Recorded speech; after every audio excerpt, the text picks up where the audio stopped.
$25 million United States dollars in the vaccine production enterprise to coordinate and facilitate the capacity of domestic pharmaceutical companies to fill, finish, and package mRNA, COVID-19, and other vaccines. The Institute will help forge bilateral and multilateral partnerships for vaccine deployment and manufacturing in areas of funding, clinical trials, technology transfer, human capital development, licensing, and assignments of intellectual property rights.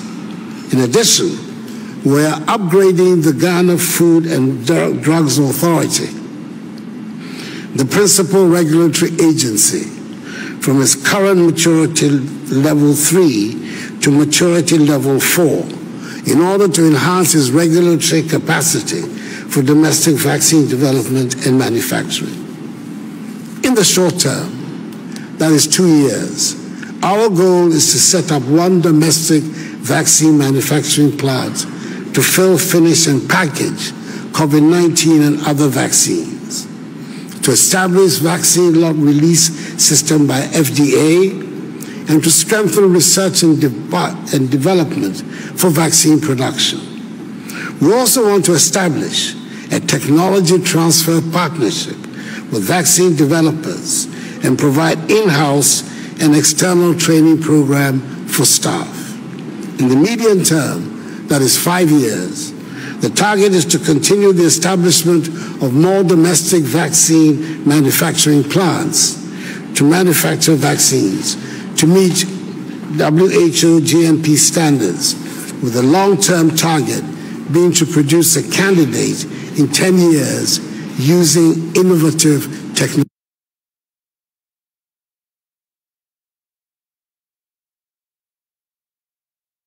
Ejana no ten enti we dey me ma abedwafo nkyere o madwene ho we good news His Excellency Addo Danko Akufo-Addo obesi Vaccine Institute eno no ya re biara etete wiase afona nyina titru ni Ghana fo no ya ebeye eduro no wa titru ne de be fight COVID-19 no enti we dey ya chi asem de I don't know asem de be no ate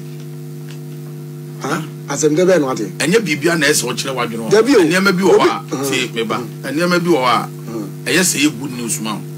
What you say? Because Casamity, because the president, you know, I can't say me say, I need some. I drink Cheben, I bet you. And is that too? Okay, be an Abonabas. Me go Abaso. Sikadan was sending a cake. Ghana Sikadan was sending one of Pepper Baby. Ghana Sikadan was sending a need some. I just said, yeah, I'm going to do that. I told you, I know Shimu away moon and the president. That if you do Ghana, I who could get you? I don't know. A good one, sir, we do go on my family. Sikan was someone kind of pressure. So on one AC and on bed Ghana, you know, I don't know how can you crank correct. Yeah, all can individual for, but when you are Yama Ghana, Ghana, any company, baby, we don't know, you be a bidro, who come to my grandma, maybe near shop, what will be withdraw? I know Sikan was out of the cat. Well, as you put me with Johnny, will not be an interest. What is about jam? I don't. I mean, we won't be a can. Only be a say. Young one and Akufa. Young one about who? Second what's on. Now don't you tell us second what's on? Wouldn't be the meaning. Now, what to be what was Canada will be seeing? What is I?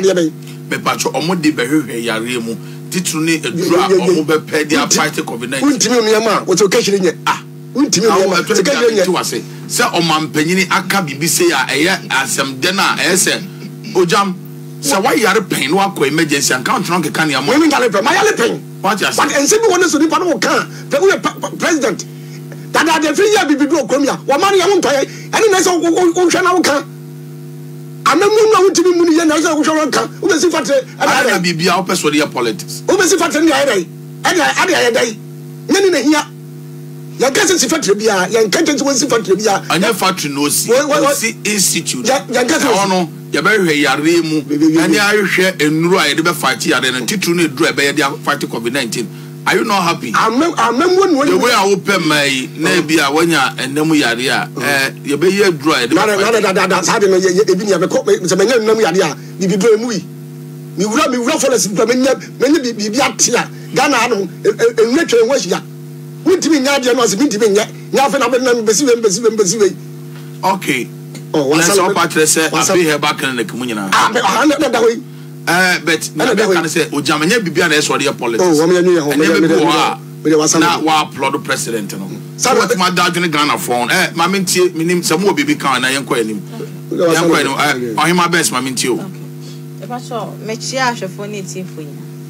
Yeah, your president, and I say, sir, when you are dream, say, away, say, or dream, because Ghana had Yariano, a Dawson, because you're near Dino and your papa. Na kakra Ghana for you see busan ne say what can obey ye die I don't know you see because ensem bebre ho no wa beka ye hu ho na motu bia enti yesa na nes wo ka bibia ye nya gidie bia wo na ye pa na chew so wo se wo obey die a wo make sure so obey because promises are what can nya sam keto a e bo sha na do dan kwa kufo de ne nkofo ahye no e do so bebre media ka me menya Kasi si akwa de nkeni so nkobesha fubo fufuro bia bia. E mani mesha bo fufuro bia bia me pa na chew. De wa se chadada $25 million. Eno ne hu nya sa sika no.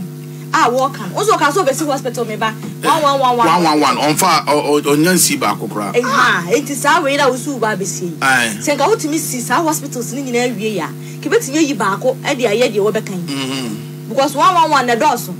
Enti no wo be si 111 na wie ansa na wasa ba be si we ya na se ni nyina yesika saye hospital na wo be si no e bia ne de wo kan enti no de wo aboshe na a starting na was na hye no wo mani si ho a na de wadi kan a hye no o mo na ni nkwa ho na ye nche bia na 2024 na basa na da me ka wo ko na he ya wo 4 years na twem se o 5 years so se ka less than 3 years as se ni kwa kwato aba enti bofofo na wo hye ne de emwa because the was share who na Ghana for koyenye gidie bia say why no sanka ya de okan nyina waya enke wo gidie se de na do dan kwa kufu ado kan obeye bia na we kwa de nka wani abre so obeye ne nani kine ya wo bia ni gidie bia wo enti se sika na wo say for this no won jai na be this kana kwato won fa onko fa no ma nani nko de wadi kan sha ase no se na do dan kwa kufu ado ne time enche wo kwa wo mabiem se project ba ko mienu pe eno betimi complete ama Ghana fo kra na se yem chirima ne ba o betimi do mo se so baka se na do dan kwa kufu ado